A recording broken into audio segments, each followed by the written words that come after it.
آیت کا محاورتاً ترجمہ بھی پڑھ لیتے ہیں۔ بسم اللہ الرحمن الرحیم۔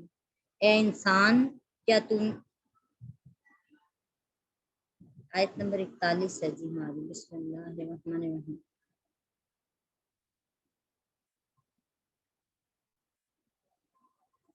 اے رسول کریم صلی اللہ علیہ وآلہ وسلم، وہ لوگ آپ کو رنجیدہ خاطر نہ کریں، یعنی غمگین نہ کریں، جو کفر میں تیزی سے پیش قدمی کرتے ہیں۔ ان میں ایک وہ منافق ہیں جو اپنے منہ سے کہتے ہیں کہ ہم ایمان لائے، حالانکہ ان کے دل ایمان نہیں لے کر آئے۔ اور ان میں دوسرے یہودی ہیں، یہ جھوٹی باتیں بنانے کے لیے آپ کو خوب سنتے ہیں، یہ حقیقت میں دوسرے لوگوں کے لیے جاسوسی کی خاطر سننے والے ہیں جو ابھی تک آپ کے پاس نہیں آئے۔ یہ وہ لوگ ہیں جو اللہ کے کلمات کو ان کے مواقع یعنی مقرر ہونے کے بعد بھی بدل دیتے ہیں اور کہتے ہیں اگر تمہیں یہ حکم جو ان کی پسند کا ہو دیا جائے تو اسے اختیار کر لو، اور اگر تمہیں یہ حکم نہ دیا جائے یعنی جو ان کی پسند کا نہ ہو، ان کے نفس کے لیے بھاری ہو، تو کہتے ہیں اس سے بچو۔ اور اللہ جس شخص کی گمراہی کا ارادہ کر لے تو تم اس کے لیے اللہ کے حکم کو روکنے کا کو ہرگز کوئی اختیار نہیں رکھتے۔ یہی وہ لوگ ہیں جن کے دلوں کو اللہ تعالیٰ پاک کرنے کا ارادہ ہی نہیں فرماتا۔ ان کے لیے دنیا میں کفر کی ذلت ہے اور ان کے لیے آخرت میں بہت بڑا عذاب ہے۔ جی اللہ تعالیٰ ارشاد فرما رہے ہیں رسول کریم صلی اللہ علیہ وآلہ وسلم، آپ کو وہ لوگ غمگین نہ کریں جو کفر میں تیزی کے ساتھ سرگرم ہیں۔ اس سے پہلی آیتوں میں اللہ تعالیٰ نے ڈاکہ چوری سے متعلقہ احکام شریعہ ارشاد فرمائے۔ اللہ تعالیٰ کو علم تھا کہ مخالفین بہت گرم جوشی کے ساتھ کفر کا اظہار کریں گے، تو اللہ تعالیٰ نے آپ سرکار دو عالم علیہ السلام کو صبر کی تلقین کی ہے۔ اس آیت کا معنی یہ ہے کہ آپ کفر میں ان کی سرگرمیوں کی پرواہ نہ کریں۔ ان میں سے بعض منافقین ہیں جو کفار کے ساتھ دوستی رکھتے ہیں اور مسلمانوں کے خلاف سازشیں کرتے ہیں، آپ ان کو اہمیت نہ دیں، اللہ تعالیٰ آپ کے لیے کافی ہے اور ان کے مکر و فریب کے خلاف آپ کی مدد فرمائے گا۔ اسی طرح آپ یہود کی ریشہ دوانیوں کی بھی فکر نہ کریں، یہ دونوں فریق یہود کے احبار اور رہبان سے دین اسلام کے بارے میں جھوٹی باتیں بہت سنتے ہیں، یعنی یہود کے جو پادری ہیں یا درویش ہیں ان کی بات کی جا رہی ہے کہ وہ دین اسلام کے بارے میں جھوٹی باتیں سنتے ہیں ان سے۔ آپ کی نبوت میں شبہات اور تورات میں تحریف پر مشتمل باتیں خوب سنتے ہیں اور ان کو قبول کرتے ہیں، اور اس کی دوسری تفسیر یہ بھی ہے کہ جو یہودی آپ کے پاس نہیں آئے یہ ان کے جاسوس ہیں، آپ پر جھوٹ باندھنے کے لیے بھی یہ آپ کی باتیں سنتے ہیں تاکہ جو کچھ آپ سے سنیں اس میں تغیر کریں، تبدیلی کر کے اپنے پاس سے جھوٹ ملا کر یہودیوں تک پہنچا دیں۔ نعوذ باللہ۔ قرآن مجید میں دو جگہ آپ کو یا ایھا رسول کے ساتھ مخاطب فرمایا گیا ہے۔ ایک جگہ یہ ہے سورہ المائدہ کی 41 آیت نمبر جو ہم پڑھ رہے ہیں، اور دوسری آیت سورہ المائدہ کی ہی آیت نمبر 76 ہوگی جس کو ہم پڑھیں گے انشاءاللہ تعالیٰ۔ ان کے علاوہ باقی ہر جگہ پہ نبی کریم علیہ السلام کو یا ایھا النبی کے ساتھ جو ہے نا خطاب کیا گیا ہے۔ اس سے پتہ چلتا ہے یہ بہت ہی محتم بالشان آیت ہے کہ جس کو یا ایھا الرسول کہہ کر پکارا گیا ہے۔ آگے اللہ تعالیٰ ارشاد فرما رہے ہیں سورہ المائدہ کی آیت 41 میں ہی کہ اللہ کے کلام کو اس کی جگہوں سے بدل دیتے ہیں، وہ کہتے ہیں کہ اگر تمہیں یہ حکم دیا جائے تو اس کو مان لو، اور اگر یہ حکم نہ دیا جائے تو اس سے بچو۔ تو یہود تورات میں لفظی تحریف بھی کرتے تھے اور معنوی بھی کرتے تھے۔ لفظی تحریف یہ تھی کہ کسی لفظ کو درمیان سے چھوڑ دیتے یا کسی لفظ کو دوسرے لفظ سے بدل دیتے، یا اس لفظ کو زبان مروڑ کر اس طرح پڑھتے اس کا معنی بدل جاتا۔ اور معنوی تحریف یہ تھی کہ کسی آیت کی الٹ تفسیر بیان کرتے یا باطل تعویل اور حقیقت بیان کرتے۔ اگر ان سے آخری نبی کی صفات پوچھی جاتی تو وہ دجال کی صفات پڑھ کے سنانے شروع کر دیتے، نعوذ باللہ۔ امام ابو جعفر ابن جریر طبری رضی اللہ تعالیٰ عنہ نے بیان کیا کہ یہود بن قریظہ اپنے آپ کو بنو نذیر سے افضل سمجھتے، اگر بنو قریظہ کا کوئی شخص بنو نذیر کے شخص کو قتل کر دیتا تو قصاص کے لیے تیار نہ ہوتے، صرف دیت دیتے، اور اگر بنو نذیر کا کوئی شخص بنو قریظہ کے کسی شخص کو قتل کر دیتا تو پھر وہ اس سے قصاص لیتے۔ جب نبی کریم علیہ السلام مدینہ طیبہ آئے تو اسی طریقے پر کاربند تھے۔ بنو قریظہ نے بنو نذیر کے کسی آدمی کو جان بوجھ کر قتل کیا۔ اس وقت منافقوں نے کہا کہ اگر یہ نبی دیت ادا کرنے کا حکم دیں تو مان لینا، ورنہ ان کے حکم سے بچنا۔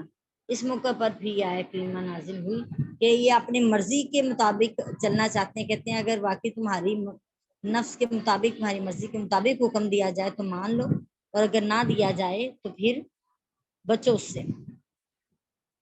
امام ابن جریر نے یہود کی تحریف کی یہ مثال دی ہے کہ تورات میں یہ حکم تھا کہ اگر شادی شدہ مرد یا عورت زنا کریں تو ان کو رجم کیا جائے۔ انہوں نے اس حکم کو بدل دیا کہ ان کو کوڑے لگائے جائیں، ان کا منہ کالا کیا جائے، جو اصل حکم تھا رجم کا اس کو ختم کر دیا۔ نبی کریم علیہ السلام کی حدیث پاک بیان کرتی ہوں، امام مسلم بن حجاج بیان کر رہے ہیں، روایت کر رہے ہیں اس کو حضرت عبداللہ بن عمر رضی اللہ تعالیٰ عنہما سے کہ رسول اللہ صلی اللہ علیہ وسلم کے پاس ایک یہودی مرد اور عورت کو لایا گیا جنہوں نے زنا کیا۔ رسول اللہ صلی اللہ علیہ وسلم یہود کے پاس تشریف لے گئے۔ آپ نے فرمایا جو شخص زنا کرے اس کے بارے میں تمہارے نزدیک تورات میں کیا حکم ہے؟ انہوں نے کہا کہ ہم اس کا منہ کالا کر کے ان کو سواری پہ بٹھاتے ہیں اور دونوں کے چہرے مخالف جانب میں کرتے ہیں، پھر ان کا چکر لگایا جاتا ہے۔ آپ نے فرمایا اگر تم سچے ہو تو تورات لاؤ۔ وہ تورات لے کر آئے اور اس کو پڑھا، اور جب رجم کی آیت سے گزرے تو پڑھنے والے نے اس پر اپنا ہاتھ رکھ دیا اور اس کے آگے اور پیچھے سے پڑھ لیا۔ حضرت عبداللہ بن سلام رضی اللہ تعالیٰ عنہ آپ کے پاس بیٹھے تھے، انہوں نے کہا آپ اس سے فرمائے کہ اپنا ہاتھ اٹھائے۔ جب اس نے ہاتھ اٹھائے تو اس کے نیچے رجم کی آیت تھی، پھر رسول اللہ صلی اللہ علیہ وسلم کے حکم سے ان کو رجم کیا گیا۔ امام حضرت مسلم بن حجاج روایت کر رہے ہیں جی ایک اور حدیث پاک، حضرت برا بن عازب رضی اللہ تعالیٰ عنہ اس حدیث کو بیان کر رہے ہیں کہ نبی کریم علیہ السلام کے پاس سے ایک یہودی گزرا جس کا منہ کالا تھا اور اس کو کوڑے لگائے گئے تھے۔ نبی کریم علیہ السلام نے ان کو بلایا اور فرمایا تم اپنی کتاب میں زانی کی حد اسی طرح پاتے ہو؟ انہوں نے کہا ہاں۔ پھر آپ نے ان کے علماء میں سے ایک شخص کو بلایا، فرمایا میں تم کو اس ذات کی قسم دیتا ہوں جس نے حضرت موسیٰ علیہ السلام پر تورات کو نازل کیا، کیا تم اپنی کتاب میں زانی کی حد اس طرح پاتے ہو کہ صرف منہ کالا کرنا ہے اور کوڑے لگانے ہیں اس کو؟ اس نے کہا نہیں، اگر آپ مجھے یہ قسم نہ دیتے تو میں آپ کو اس کی صحیح خبر نہ دیتا۔ ہم اس حد کو رجم پاتے ہیں، لیکن ہمارے معزز لوگوں میں زنا بکثرت ہونے لگا ہے، تو جب ہم کسی معزز آدمی کو پکڑتے ہیں تو اس کو چھوڑ دیتے ہیں، جب ہم کسی معمولی آدمی کو پکڑتے ہیں تو اس پر حد قائم کرتے ہیں۔ ہم نے سوچا کہ چلو ہم ایسی سزا پر اتفاق کر لیں جس کو ہم معزز اور غیر معزز دونوں پر لاگو کر سکیں، تو پھر ہم نے رجم کی جگہ منہ کالا کرنا اور کوڑے لگانے کی جگہ مقرر کر دیا، یعنی رجم کی جگہ کوڑے لگانا اور منہ کالا کرنا جو ہے نا اس کی جگہ پہ ہم نے مقرر کیا۔ سو رسول اللہ صلی اللہ علیہ وسلم نے فرمایا اے اللہ، میں پہلا وہ شخص ہوں جس نے تیرے اس حکم کو زندہ کیا جس کو لوگوں نے مٹا دیا تھا، پھر آپ کے حکم سے اس کو رجم کیا گیا، یعنی ان یہودیوں کو، یہودی مرد اور عورت کو۔ تب اللہ تعالیٰ نے یہ آیت کریمہ نازل کی۔ اللہ تعالیٰ کے کلام کو اس کی جگہوں سے بدل دیتے ہیں۔ وہ کہتے ہیں کہ اگر تمہیں یہ حکم دیا جائے تو مان لو اور یہ دیا جائے حکم تو نہ مانو، اس سے بچو۔ یعنی وہ کہتے ہیں کہ نبی کریم علیہ السلام کے پاس جاؤ، اگر وہ تم کو منہ کالا کرنے اور کوڑے لگانے کا حکم دیں تو پھر قبول کر لیں، لیکن اگر وہ تمہیں رجم کرنے کا حکم دیں تو پھر اس سے بچنا۔ سو اللہ تعالیٰ نے یہ آیت نازل کی سورہ المائدہ کی آیت نمبر 44 میں، جو اللہ تعالیٰ کے نازل کیے ہوئے کے مطابق حکم نہ دیں سو وہی کافر ہیں۔ سورہ المائدہ کی آیت نمبر 45 میں کہا جو اللہ تعالیٰ کے نازل کیے ہوئے کے مطابق حکم نہ دیں وہی ظالم ہیں۔ اور سورہ المائدہ کی آیت نمبر 47 میں اللہ پاک نے کہا جو اللہ تعالیٰ کے نازل کردہ حکم کے مطابق نہ چلیں، ان کے موافق ان کے مطابق حکم نہ دیں سو وہی لوگ فاسق ہیں۔ یعنی ایسے لوگ جو اللہ کے نازل کردہ کلام عظیم قرآن مجید یا تورات جو بھی پہلی کتابیں اتری ان کے لیے بھی ہیں، اور یہ کلام عظیم کے بارے میں بھی ہے، کہ اگر اس کے مطابق حکم پر نہیں چلیں گے تو پھر ایسے لوگ کافر ہیں، ظالم ہیں اور فاسق ہیں۔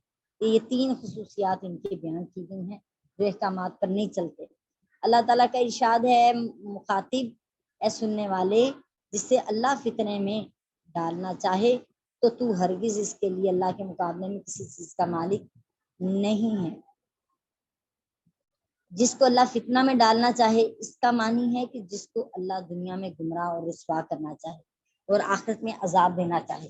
تو اے سننے والے، اے مخاطب، تو اللہ تعالیٰ کے گمراہ کرنے اور اس کے عذاب کو اس شخص سے دور کرنے کی طاقت نہیں رکھتا۔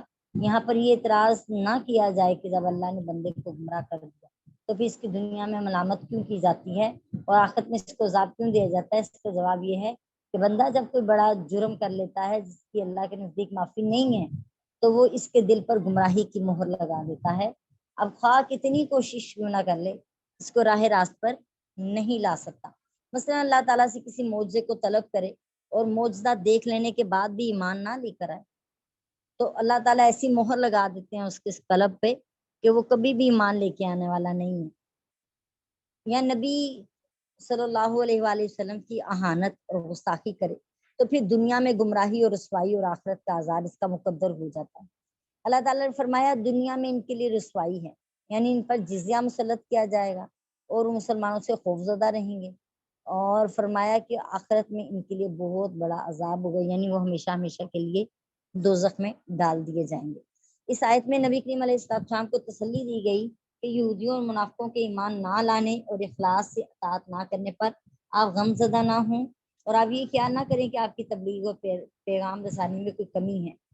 جو یہ ایمان نہیں لا رہے اور یہ اخلاص سے اطاعت نہیں کر رہے، آپ کی تبلیغ کامل ہے اور آپ کی پیغام رسانی مکمل ہے۔ دراصل ان کی پیہم اہانتوں اور ہٹ دھرمیوں کی وجہ سے اللہ تعالیٰ نے ان کے دلوں پر مہر لگا دی ہے اور اللہ نے ان کو اس قابل نہیں جانا کہ ان کو آپ کی مخلصین اور اطاعت گزاروں میں شامل کرتے۔ یہ سمجھ رہے ہیں کہ آپ پر ایمان نہیں لا رہے اور آپ کو منصب نبوت کا اہل نہیں سمجھتے، اور اصل بات یہ ہے کہ اللہ نے ان کو آپ کی غلامی اور آپ پر ایمان لانے کے لائق ہی نہیں جانا، اس لیے اللہ تعالیٰ نے ان پر ان کے اپنے طلب نہ ہونے کی وجہ سے ہی ان پر وہ مسلط کر دی ہے ان کی بدبختی۔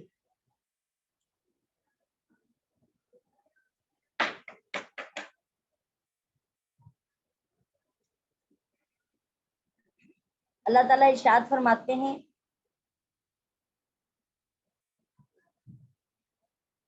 سورہ المائدہ کی آیت نمبر 42 میں، سمعون للکذب اکالون للسحت،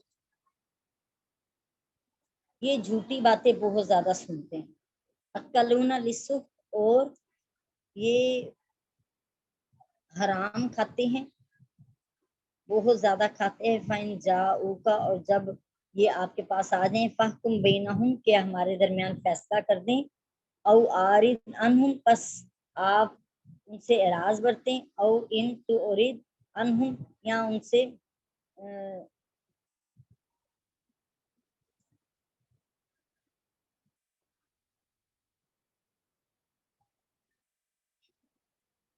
فَاحْكُم، بس آپ فیصلہ کر دیں، بینہم، ان کے درمیان، او عارض، یا پھر ان سے منہ پھیر لیں، عنہم، ان سے، وَإِن تُعْرِضْ، اور اگر آپ ان سے منہ پھیریں گے، عنہم، ان سے، فَلَن يَضُرُّوكَ، تو وہ ہرگز آپ کا کچھ نقصان نہیں کر سکیں گے، شیئن، کچھ بھی، وَإِن حَكَمْتَ، اور اگر آپ فیصلہ کریں، فَاحْكُم بَيْنَهُم بِالْقِسْطِ، تو عدل کے ساتھ ان کے درمیان، انصاف کے ساتھ ان کے درمیان فیصلہ فرما دیجئے، ان اللہ یحب المقسطین، بے شک اللہ تعالیٰ انصاف کرنے والوں کو دوست رکھتا ہے۔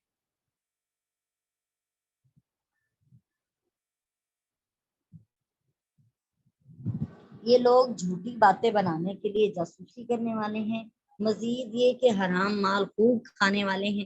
سو اگر یہ لوگ آپ کے پاس کوئی نزاعی معاملہ لے کر آئیں، یعنی جھگڑا کوئی لے کر آئیں، تو آپ کو اختیار ہے کہ ان کے درمیان فیصلہ فرما دیں یا ان سے گریز فرما لیں، اور اگر آپ ان سے گریز بھی فرما لیں گے تب بھی آپ کو کوئی ہرگز نقصان نہیں پہنچا سکتے، اور اگر آپ فیصلہ فرمائیں تو ان کے درمیان بھی عدل سے ہی فیصلہ فرما دیں، یعنی ان کی دشمنی عادلانہ فیصلے میں رکاوٹ نہ بنے۔ بے شک اللہ تعالیٰ عدل کرنے والوں کو پسند فرماتا ہے۔ جی تھوڑی یہ بھی لمبی ہے اور ہم اس کا بھی کچھ پورشن کر لیں گے تاکہ بات کو سمجھ سکیں۔ اللہ تعالیٰ ارشاد فرما رہے ہیں یہ جھوٹی باتیں بہت سنتے ہیں اور حرام بہت زیادہ کھاتے ہیں، اللہ معاف فرمائے۔ سخت کا معنی ہے کہ یہ جھوٹی باتیں بہت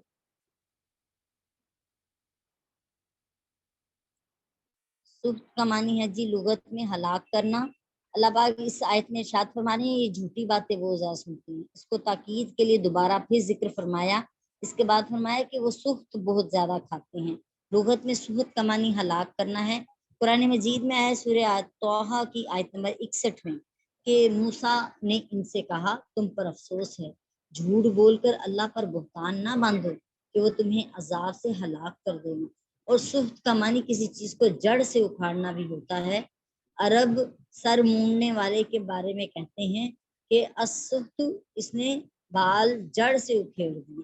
مال حرام کو بھی سخت کہتے ہیں کیونکہ وہ عبادت کو جڑ سے اکھاڑ دیتا ہے اور ملیاں میٹ کر دیتا ہے۔ جیسے کہ نبی کریم علیہ السلام نے فرمایا کہ ایک حرام لقمہ 40 عبادت کو ضائع کر دیتا ہے۔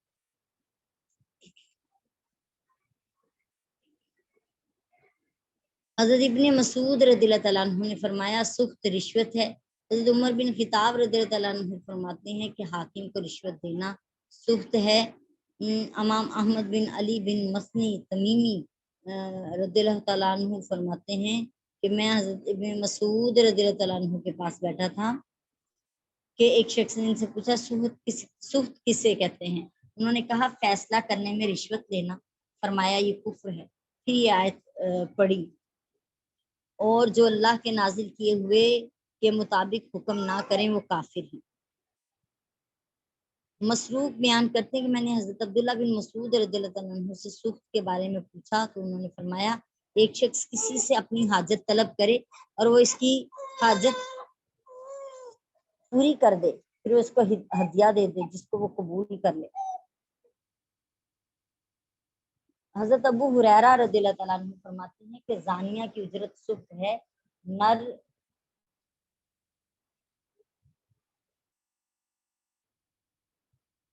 فسد لگوانے یعنی رگ کاٹنے والے کی اجرت بھی سخت ہے اور کتے کی قیمت بھی سخت ہے اور زانیہ کی اجرت بھی سخت ہے۔ یعنی یہ سب حرام کے کام ہیں جو بتائے جا رہے ہیں۔ فسد لگوانے سے مراد رگ کاٹنا۔ رگ کاٹنے کی اجرت جائز ہے کیونکہ نبی کریم علیہ السلام نے فسد لگوا کر اجرت دی ہے، اس لیے حدیث کا یہ جز منسوخ ہے۔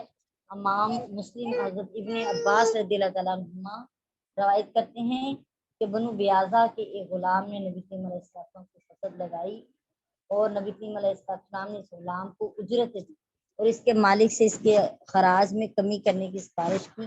اگر یہ اجرت حرام ہوتی تو آپ اس عطا نہ کرتے۔